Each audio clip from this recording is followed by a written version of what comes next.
जो पद के रूप में सबसे ऊपर प्रतिष्ठित हो और फिर उसका पालन करना अपने आप में एक अनूठी मिसाल रही है। आप देखें, भारत का संविधान गढ़ने के लिए, रचने के लिए बहुत सारी लड़ाइयां लड़ी गई कि हम अपना कानून लागू करें। अपना कानून मतलब अपने द्वारा बनाया गया जो भारतीयों को पसंद हो, क्योंकि भारत के जो जनप्रतिनिधि हैं, जैसे आप मेस कमेटी मीटिंग में बैठते हैं तो बताते हैं कि नाश्ते में ये बनेगा, लंच में ये बनेगा, काफी चीजें डिसाइड करते हैं, फेरबदल करते हैं अकॉर्डिंग टू बजट। वैसे ही देश में भी बहुत सारी चीजें यहाँ की लोक रीतियों, लोगों के अनुसार कि ये चीज हो सकता है, ये नहीं हो सकता है, उसको बनाकर शामिल किया गया। संविधान सभा बनाई गई, इलेक्शंस हुए, उसके लोग चुने गए और उसके अध्यक्ष के रूप में पहले डॉक्टर सच्चिदानंद सिन्हा 6 दिसंबर को अपॉइंट हुए, जो फ्रांसीसी परंपरा रही है कि किसी भी सदन के जो है सबसे वरिष्ठ व्यक्ति को अध्यक्ष बनाया जाता है। उसको हमने फॉलो किया और उनको अध्यक्ष बनाया, अस्थायी अध्यक्ष। और 9 दिसंबर 1946 को हमने डॉक्टर राजेंद्र प्रसाद जी को इसका अस्थायी अध्यक्ष नियुक्त किया। भारत के संविधान को गढ़ने वाले बहुत सारे लोग विभिन्न देशों का दौरा करते रहे। उन्होंने वहां के संविधान का अध्ययन किया।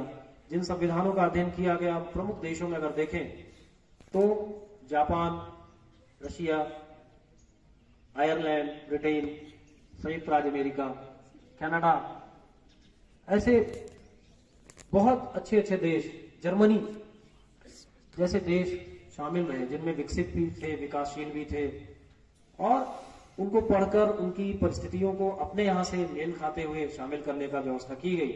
उन पर चर्चाएं हुई और चर्चा होने के उपरांत फाइनली 26 नवंबर 1949 के दिन संविधान को फाइनली साइन किया गया। आप जानते हैं भारत का संविधान किसने लिखा है?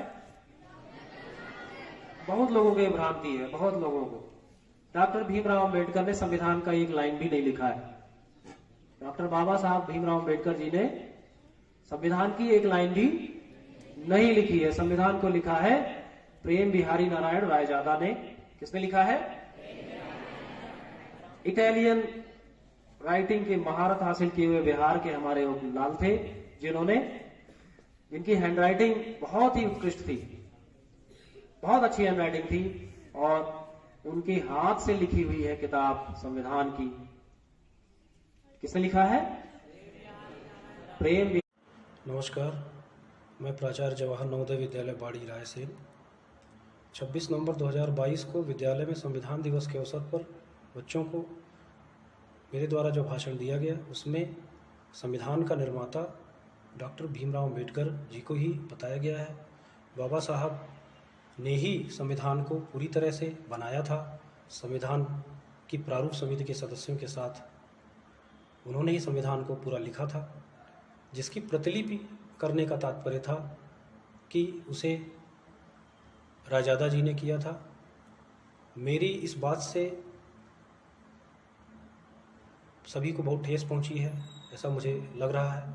इसके लिए मैं दिल से माफ़ी मांगता हूं, क्योंकि मेरा यह आशय नहीं था। बाबा भीमराव अंबेडकर भारत के अनमोल रत्न हैं और वो हम सबके दिलों में हमेशा एक आदर्श की तरह रहेंगे।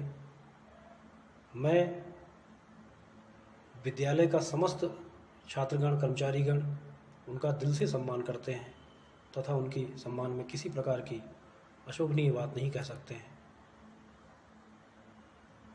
भाषण में मेरे द्वारा लिखने से जो तात्पर्य किया गया है वह उसकी हैंडराइटिंग के विषय में है, जिसकी जानकारी बच्चों को दी गई थी उसको गलत तरीके से ना लिया जाए।